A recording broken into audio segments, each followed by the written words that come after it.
নমস্কার। পশ্চিমবঙ্গ সমগ্র শিক্ষা মিশন, বিদ্যালয় শিক্ষা বিভাগ, পশ্চিমবঙ্গ সরকারের উদ্যোগে বাংলা শিক্ষা ক্লাসরুমে আজকে তোমাদের সবাইকে স্বাগত। আমি ডক্টর সন্দীপ রায়, সহশিক্ষক, হিন্দু স্কুল। আজকে আছি তোমাদের সঙ্গে আলোচনার বিষয়বস্তু হিউম্যান রিপ্রোডাকশন, দ্বাদশ শ্রেণী, সেমিস্টার 3, পার্ট 1। এসো আমরা আলোচনায় প্রবেশ করি। মানুষের প্রজনন, হৃৎস্পন্দন, রেচন, শ্বসন এ ধরনের শারীরবৃত্তীয় প্রক্রিয়াগুলির মতো এসেনশিয়াল ফিজিওলজিক্যাল প্রসেস নয়। প্রজনন ছাড়াও কোনো একজন মানুষ বেঁচে থাকতে পারেন, কিন্তু প্রজাতির অস্তিত্ব রক্ষার জন্য প্রজনন অত্যন্ত গুরুত্বপূর্ণ একটি প্রক্রিয়া। আমরা দেখে নেই মানুষের প্রজননের ধাপগুলো কি কি। Gametogenesis, insemination, fertilisation and formation of zygote, embryogenesis, implantation, gestation and parturition. These are the 7 steps of human reproduction. আমরা হিউম্যান রিপ্রোডাক্টিভ সিস্টেমের কিছু পিকুলিয়ারিটি নিয়ে আলোচনা করি। এই হিউম্যান রিপ্রোডাক্টিভ সিস্টেম বা মানব প্রজননতন্ত্রে একই সঙ্গে ক্ষুদ্রতম এবং বৃহত্তম কোষ অর্থাৎ স্পার্ম এবং ওভাম একই সঙ্গে অবস্থান করে। স্ত্রী প্রজননতন্ত্রের ভ্যাজিনা তীব্র আম্লিক এবং এখানে ল্যাক্টোব্যাসিলাস নামক যে ব্যাকটেরিয়া থাকে তার উপস্থিতির জন্য অন্যান্য ক্ষতিকারক ব্যাকটেরিয়া সেখানে বংশবৃদ্ধি করতে পারে না। স্পার্ম প্রোডাকশন অর্থাৎ শুক্রাণু উৎপাদন মানুষের বৃদ্ধ বয়স পর্যন্ত চলতে থাকে, কিন্তু একটি বয়সের পর স্ত্রী দেহে ডিম্বাণু উৎপাদন বন্ধ হয়ে যায়। নাম্বার অফ স্পার্ম ওভামের তুলনায় অনেক অনেক গুণ বেশি। সাধারণত মহিলাদের দেহে একটি মাত্র জরায়ু থাকে, কিন্তু কোনো কোনো শিশু দুটি জরায়ু নিয়ে জন্মগ্রহণ করতে পারে। এটি একটি অস্বাভাবিক অবস্থা, একে বলা হয় ইউটেরাস ডাইডেলফিস। আমরা বর্তমান শতাব্দীতে একটি অভাবনীয় পরিস্থিতির সম্মুখীন হতে চলেছি। পরিস্থিতিটি হলো যে মানুষের প্রজননের জন্য পুরুষ স্ত্রী দুটি বিপরীত লিঙ্গের জীবের প্রয়োজন, কিন্তু বিজ্ঞানীরা ইনভিট্রো গ্যামেটোজেনেসিস পদ্ধতিতে পুরুষ দেহেই স্টেম কোষ থেকে ডিম্বাণু উৎপাদনে সমর্থ হয়েছেন। অর্থাৎ একই পুরুষ মা এবং বাবা হিসেবে কাজ করে ইউনি বেবির জন্ম আগামী দিনে দিতে পারেন বলে বিজ্ঞানীরা মনে করছেন। অর্থাৎ আগামী দিনে এতদিনকার যে প্রজননের ধারণা তা সম্পূর্ণ বদলে যেতে পারে। এবার আসি মানুষের বিভিন্ন প্রজননতন্ত্রের গঠন ও কাজের বিষয়ে আলোচনায়।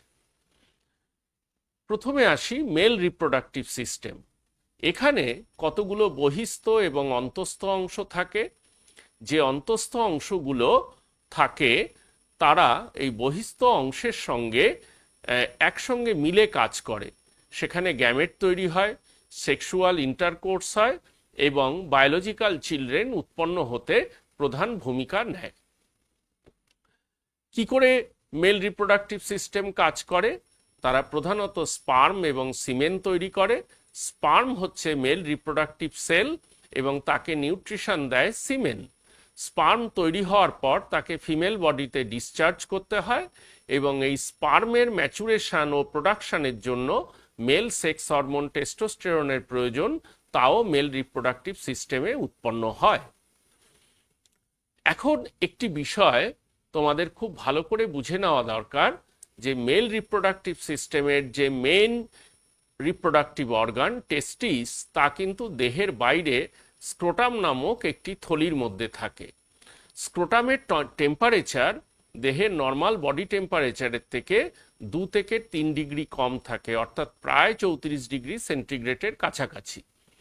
দুটি পেশির সাহায্যে এই স্ক্রোটামের ভেতরে টেম্পারেচার আমরা নিয়ন্ত্রণ করে থাকি।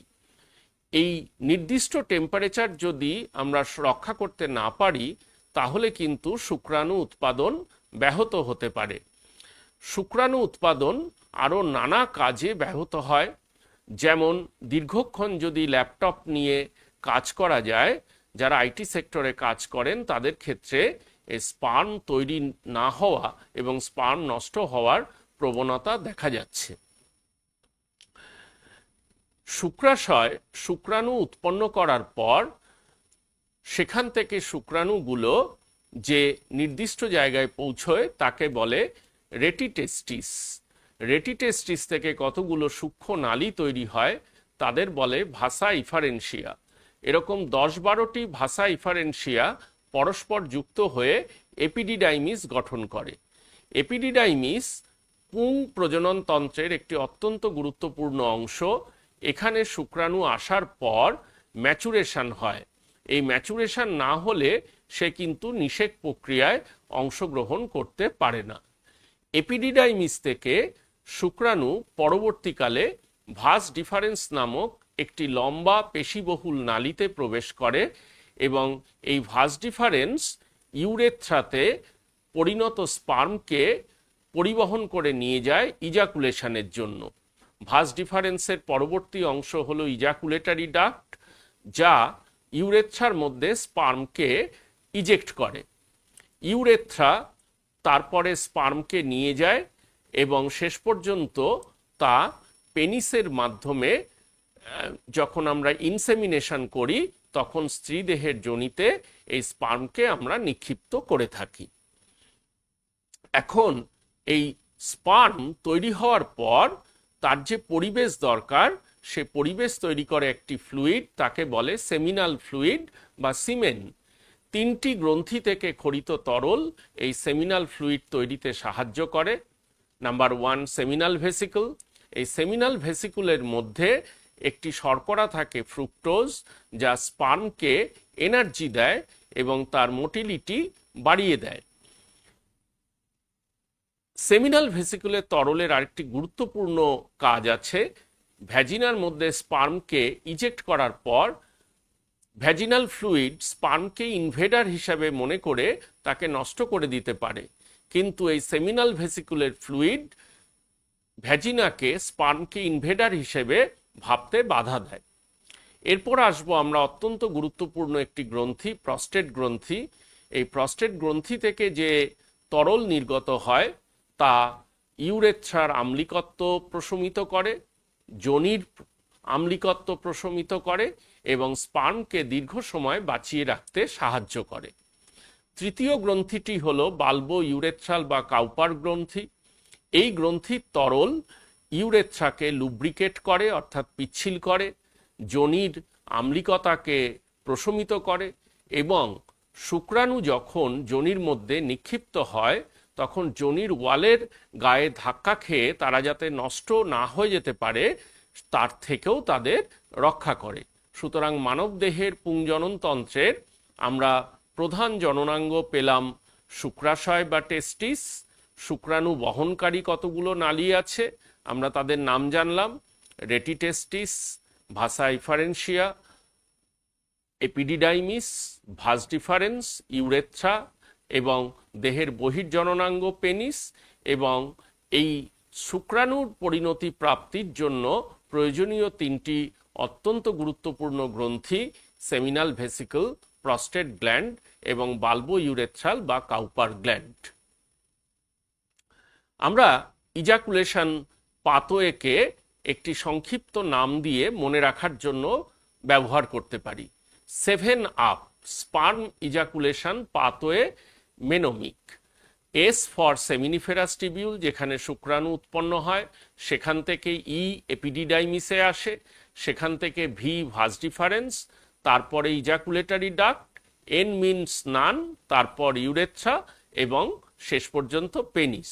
অর্থাৎ শুক্রাণু পরিবহন পথের প্রত্যেকটি অঙ্গকে আমি যদি চিনে নিতে পারি তাহলে আমি এমসিকিউর সময় সঠিকভাবে তাকে নির্ণয় করতে পারবো। মেল রিপ্রোডাক্টিভ সিস্টেমের কতগুলো সমস্যা হয়: testicular cancer, penile cancer, prostate cancer, নানান রকম sexually transmitted infection, syphilis, AIDS, premature ejaculation, male infertility, erectile dysfunction, এই ধরনের নানা সমস্যা সেখানে হতে পারে। এছাড়া বাচ্চাদের ক্ষেত্রে প্রিয়াপ্রিজম নামক একটি সমস্যাও ঘটতে পারে। এবার দেখে নাও তোমাদের আসন্ন পরীক্ষার জন্য এমসিকিউ কত রকমের হতে পারে। অ্যাক্সেসরি রিপ্রোডাক্টিভ গ্ল্যান্ড তোমাকে শনাক্ত করতে বলতে পারে।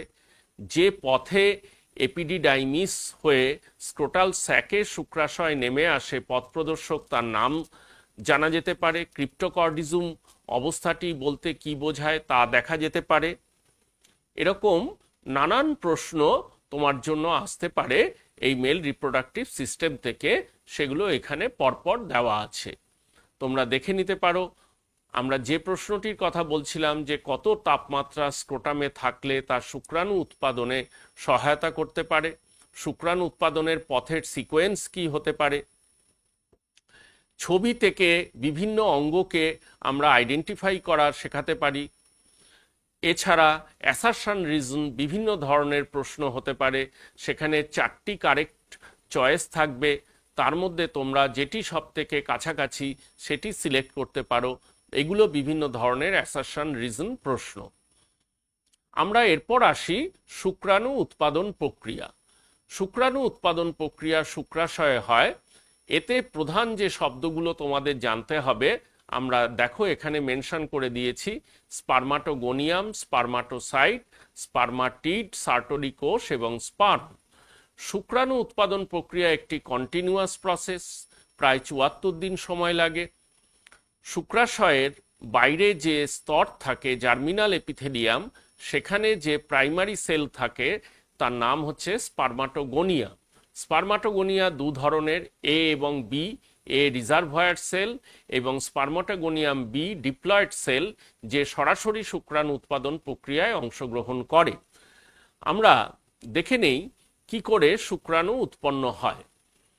স্পার্মাটোগোনিয়াম বি থেকে প্রাইমারি স্পার্মাটোসাইট তৈরি হয়।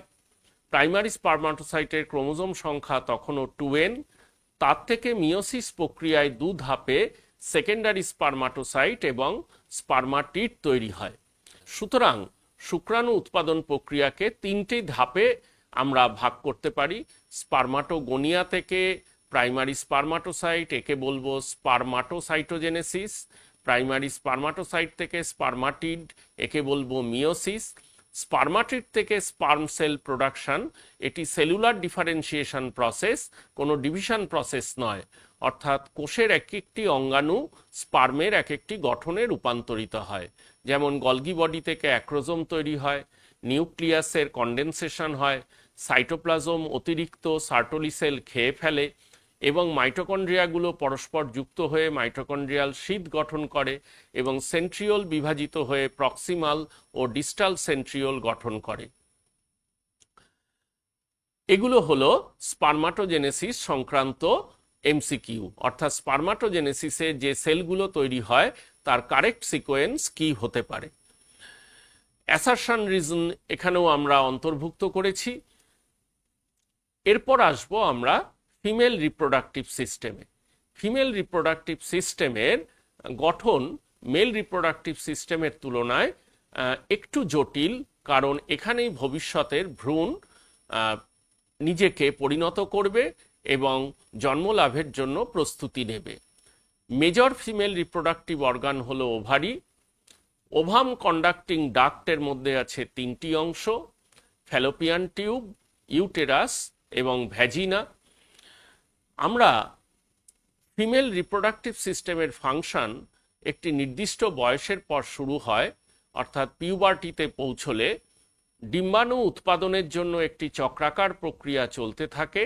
সেই চক্রাকার প্রক্রিয়াকে বলে মেনস্ট্রুয়াল সাইকেল এবং একটি নির্দিষ্ট বয়সের পর এই ডিম্বাণু উৎপাদন প্রক্রিয়া বন্ধ হয়ে যায়, তখন সেই অবস্থাকে বলে মেনোপোজ। অধিকাংশ বালিকাদের ডিম্বাণু উৎপাদনের সময় অর্থাৎ মেনস্ট্রুয়াল সাইকেল চলাকালীন নানা সমস্যা দেখা যায়, তাকে বলে প্রিমেনস্ট্রুয়াল সিনড্রোম। এন্ডোমেট্রিওসিস অর্থাৎ ইউটেরাসের ওয়ালের সমস্যা হতে পারে, ডিম্বাশয়ের মধ্যে একাধিক সিস্ট তৈরি হতে পারে, পলিসিস্টিক ওভারি সিনড্রোম, ফাইব্রয়েডস হতে পারে, এবং ওভারিয়ান ক্যান্সার বা ফ্যালোপিয়ান টিউব ক্যান্সার বা ইউটেরাইন ক্যান্সারও হতে পারে। ফিমেল রিপ্রোডাক্টিভ সিস্টেমের ওভারিতে যে ডিম্বাণু উৎপন্ন হয় সেই ডিম্বাণু ফ্যালোপিয়ান টিউবের মধ্যে দিয়ে ইউটেরাস হয়ে, সার্ভিক্স হয়ে, ভ্যাজিনা হয়ে দেহের বাইরে বেরিয়ে চলে যায়। অর্থাৎ ফিমেল রিপ্রোডাক্টিভ টিউবের মধ্যেই শুক্রাণু এবং ডিম্বাণুর মিলন ঘটার সম্ভাবনা থাকে, যাকে আমরা নিষেক বা ফার্টিলাইজেশন বলি। আমরা এবার দেখে নেওয়ার চেষ্টা করি যে ডিম্বাশয়ের গঠন কেমন। ডিম্বাশয়ের গঠনের মধ্যে কতগুলো বিশেষ অংশ দেখা যায়, যেমন এর বাইরে থাকে জার্মিনাল এপিথেলিয়াম, ভেতরে থাকে টিউনিকা অ্যালবুজিনিয়া। ডিম্বাশয়ের ভেতরে দুটি অংশ থাকে, তাকে আমরা বলি কর্টেক্স এবং মেডালা। এই কর্টেক্সের মধ্যে একাধিক ফলিকুল থাকে, primordial follicle, growing follicle, mature follicle এবং রাপচার্ড ফলিকুল। হরমোনের প্রভাবে এই ফলিকুল তৈরি হয়ে থাকে। একইভাবে আমরা যদি শুক্রাশয়ের কলাস্থানিক গঠন দেখি তাহলে সেখানে দেখতে পাবো বাইরে টিউনিকা অ্যালবুজিনিয়া, যা ভেতরে প্রবেশ করে শুক্রাশয়কে কতগুলো লোবিউলে ভাগ করে। তার মধ্যে যে নালী থাকে তাকে বলে সেমিনিফেরাস নালী। সেমিনিফেরাস নালীতে শুক্রাণু উৎপাদক কোষ থাকে, স্পার্মাটোগোনিয়া থেকে স্পার্ম পর্যন্ত। এদের পুষ্টি সরবরাহ করার জন্য যে লম্বাটে কোষ থাকে তাকে বলে সার্টোলি কোষ। সার্টোলি কোষ কি করে? স্পার্মাটিড থেকে স্পার্মাটোজোয়া তৈরির সময় অতিরিক্ত সাইটোপ্লাজম খেয়ে ফেলে। পুরুষ দেহে সম্ভবত ইস্ট্রোজেন হরমোন ক্ষরণ করে, ইনহিবিন নামক হরমোন ক্ষরণ করে এবং ব্লাড টেস্টিস ব্যারিয়ার তৈরি করে। এই শুক্রাণু উৎপাদন প্রক্রিয়া এবং ডিম্বাণু উৎপাদন প্রক্রিয়া হরমোনের ক্ষরণ নির্ভর। এটা একটা অ্যাক্সিসের মতো কাজ করে হাইপোথ্যালামাস, পিটুইটারি এবং টেস্টিস, অথবা হাইপোথ্যালামাস, পিটুইটারি এবং ওভারি। টেস্টিস থেকে যদি টেস্টোস্টেরন হরমোন ক্ষরিত হয় তবে তা দুভাবে এই হরমোন ক্ষরণ নিয়ন্ত্রণ করতে পারে। টেস্টোস্টেরন স্পার্মাটোজেনেসিসকে নিয়ন্ত্রণ করে, অর্থাৎ তার হার বাড়ায়। টেস্টোস্টেরনের ক্ষরণ বাড়ায় হচ্ছে এলএইচ হরমোন, তা অ্যান্টেরিয়র পিটুইটারি থেকে বেরোয়, এবং তার ক্ষরণ বাড়ায় হাইপোথ্যালামাস থেকে নির্গত জিএনআরএইচ হরমোন। তাহলে এটি পজিটিভ ফিডব্যাক। অ্যান্টেরিয়র পিটুইটারি থেকে আবার এফএসএইচ ক্ষরিত হলে তা সার্টোলি সেলের উপর কাজ করে, অ্যান্ড্রোজেন বাইন্ডিং প্রোটিন ক্ষরণ করতে সাহায্য করে, যা স্পার্মের কনসেন্ট্রেশন বাড়ায়। সার্টোলি সেল থেকে ইনহিবিন ক্ষরিত হয়ে তাই এফএসএইচ এর ক্ষরণ কমিয়ে দিতে পারে এবং তা হাইপোথ্যালামাস থেকে জিএনআরএইচ এর ক্ষরণ কমায়। একইভাবে এলএইচ এর ক্ষরণ কমে গেলে জিএনআরএইচ এর ক্ষরণ কমে যায়। টেস্টিসও সরাসরি গিয়ে জিএনআরএইচ এর ক্ষরণ কমিয়ে দিতে পারে। এই ধরনের ফিডব্যাক সিস্টেমের মাধ্যমে হরমোন ক্ষরণ নিয়ন্ত্রিত হয়, পজিটিভ ফিডব্যাক এবং নেগেটিভ ফিডব্যাক। আমরা ফিমেল বডিতেও এই একইভাবে ইস্ট্রোজেন এবং প্রোজেস্টেরন হরমোন ক্ষরণ এই হাইপোথ্যালামিক, পিটুইটারি, ওভারিয়ান অ্যাক্সিসের মধ্যে দিয়ে নিয়ন্ত্রিত হয়ে থাকে। ওভারিতে যে ডিম্বাশয় উৎপন্ন হয়, যে ডিম্বাশয় এর ডিম্বাণু উৎপন্ন হয়, সেই ডিম্বাণু উৎপাদন প্রক্রিয়া শুক্রাণু উৎপাদন প্রক্রিয়া থেকে খানিকটা ভিন্ন। একটি কন্যা সন্তান যখন জন্মগ্রহণ করে তৎক্ষণাৎ সে ওই ডিম্বাশয়ের মধ্যে কতগুলো ফলিকুল নিয়ে জন্মগ্রহণ করে। সেই ফলিকুলগুলোকে বলা হয় প্রাইমর্ডিয়াল ফলিকুল। এই ফলিকুলের মধ্যে ডিম্বাণু প্রাইমারি উসাইট অবস্থায় থাকে এবং তার বৃদ্ধি স্থগিত হয়। পিউবার্টিতে পৌঁছলে নির্দিষ্ট হরমোনের প্রভাবে কি হয়, এই প্রাইমর্ডিয়াল ফলিকুলের ক্রমাগত বৃদ্ধি হতে থাকে, গ্রোয়িং ফলিকুল হয়, ম্যাচিওর ফলিকুল হয়, তাকে বলে গ্রাফিয়ান ফলিকুল। এই সময় এলএইচ হরমোনের ক্ষরণ অত্যধিক মাত্রায় বেড়ে যায়, যাকে বলে এলএইচ সার্জ। তার ফলে গ্রাফিয়ান ফলিকুল ফেটে যায় এবং প্রাইমারি উসাইট এবং একটি পোলার বডি বেরিয়ে আসে। যে পোলার বডিটি বেরিয়ে আসে সেটিও ডিম্বাণু, কিন্তু সেটি নিষ্ক্রিয় ডিম্বাণু। সেটি বিভাজিত হয়ে দুটি পোলার বডি তৈরি করে। এই প্রাইমারি উসাইট যদি নিষিক্ত হয় তবে সেকেন্ডারি উসাইট এবং আরেকটি পোলার বডিতে পরিণত হয়। শুক্রাণু সেকেন্ডারি উসাইটের ভেতরে প্রবেশ করলে তা ওভামে পরিণত হয়। অর্থাৎ উজেনেসিস পদ্ধতিতে স্ত্রী দেহে একটি কার্যকরী ডিম্বাণু এবং 3টি পোলার বডি তৈরি হয়, কিন্তু স্পার্মাটোজেনেসিস প্রক্রিয়ায় পুরুষ দেহে 4টি কার্যকরী শুক্রাণু উৎপন্ন হয়। আমরা এবার আসব এই ডিম্বাণু উৎপাদন প্রক্রিয়া। ডিম্বাণু উৎপাদন প্রক্রিয়া একটি মাসাধিক কাল ধরে চলা প্রক্রিয়া। এটি 4টি দশায় বিভক্ত। দশাগুলি হলো menstrual phase, follicular phase, ovulation phase এবং লুটিয়াল ফেজ। আমরা এর সময়কালকে যদি 28 দিন ধরে নেই তাহলে প্রথম 1 থেকে 5 দিন হলো মেনস্ট্রুয়াল ফেজ, যেখানে ওই অনিষিক্ত ডিম্বাণু অন্যান্য কোষ, ইউটেরাইন ওয়াল, রক্ত এবং যোজককলা তন্তু সহ দেহ থেকে বেরিয়ে চলে আসে। একে বলা হয় মেনস্ট্রুয়াল ব্লিডিং। মেনস্ট্রুয়াল ব্লিডিং থেমে গেলে আবার জরায়ু গাত্রের এন্ডোমেট্রিয়ামের পুনর্গঠন শুরু হয়। রক্তবাহগুলো লম্বা হতে থাকে, পেঁচাতে থাকে, মিউকাস গ্রন্থিগুলো আকারে বড় হতে থাকে। এই দশাটাকে বলে বৃদ্ধি দশা বা ফলিকুলার ফেজ। সেটা প্রায় 14 দিন অবধি চলতে থাকে। এ সময় এফএসএইচ হরমোনের প্রভাবে এই ফলিকুলের আকার ক্রমাগত বাড়তে থাকে। বাড়তে বাড়তে তা যখন গ্রাফিয়ান ফলিকুল স্টেজে পৌঁছয়, 14 দিনের মাথায় এলএইচ সার্জের ফলে এই গ্রাফিয়ান ফলিকুল ফেটে যায় এবং সেখান থেকে সেকেন্ডারি উসাইট বেরিয়ে আসে।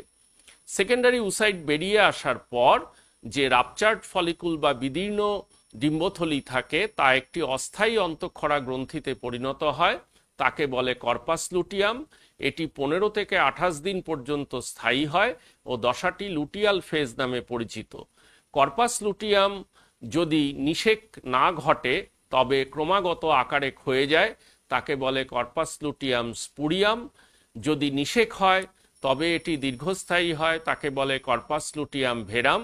কর্পাস লুটিয়াম স্পুরিয়াম যদি ওভারির কলার মধ্যে মিশে যায়, একটি ক্ষত সৃষ্টি হয়, তাকে বলে কর্পাস অ্যালবিকান্স। আমরা ছবির মাধ্যমে দেখানোর চেষ্টা করেছি যে মেনস্ট্রুয়াল সাইকেলের সময় হরমোনাল চেঞ্জ কিভাবে হয়, কি করে একটি প্রাইমার্ডিয়াল ফলিকুল ম্যাচিওর ফলিকুলে পরিণত হয়, কোন সময় ওভুলেশন ঘটে এবং জরায়ু গাত্রের প্রাচীরের কি পরিবর্তন হয়, ক্ষয়ে যাওয়া জরায়ু গাত্রের প্রাচীর কি করে আস্তে আস্তে পুরু হয়, রক্তবাহগুলো কি করে আরও পেঁচানো এবং দীর্ঘ হয়, মিউকাস গ্রন্থির আস্তে আস্তে কিভাবে বড় হয়। আমরা এখানে দেখাচ্ছি যে কি করে একটি ছোট্ট গ্রন্থি আস্তে আস্তে বড় হলো, সেখান থেকে ডিম্বাণু বেরিয়ে এলো এবং ক্ষয়প্রাপ্ত ডিম্বথলি কর্পাস লুটিয়াম তৈরি করলো। এই কর্পাস লুটিয়াম থেকে প্রোজেস্টেরন হরমোন খরিত হয় এবং ম্যাচিওর ফলিকুল বা গ্রাফিয়ান ফলিকুল থেকে ইস্ট্রোজেন হরমোন খরিত হয়। আমরা আজকের আলোচনার আমরা শেষ অংশে এসে পৌঁছলাম। শুক্রাণু তৈরি হয়ে গেল, ডিম্বাণু তৈরি হয়ে গেল। এইবার শুক্রাণু এবং ডিম্বাণুর মিলন বা ফার্টিলাইজেশন প্রক্রিয়া সম্পন্ন হবে, যা প্রজননের অত্যন্ত অপরিহার্য একটি পর্যায়।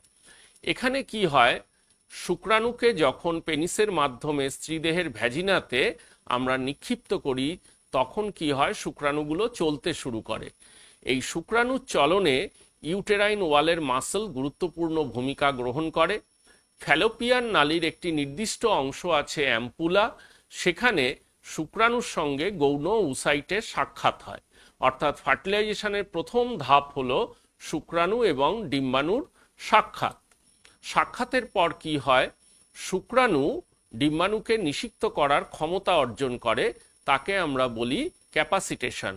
এ সময় প্লাজমা আবরণীর পরিবর্তন হয়, কোলেস্টেরল বেরিয়ে যায় প্লাজমা আবরণী থেকে, ক্যালসিয়াম আয়ন এবং পটাশিয়াম আয়ন ঢোকে, টাইরোসিন অ্যামাইনো অ্যাসিডের ফসফোরাইলেশন হয় এবং শুক্রাণুর চলন ক্ষমতা অনেকটা বেড়ে যায়।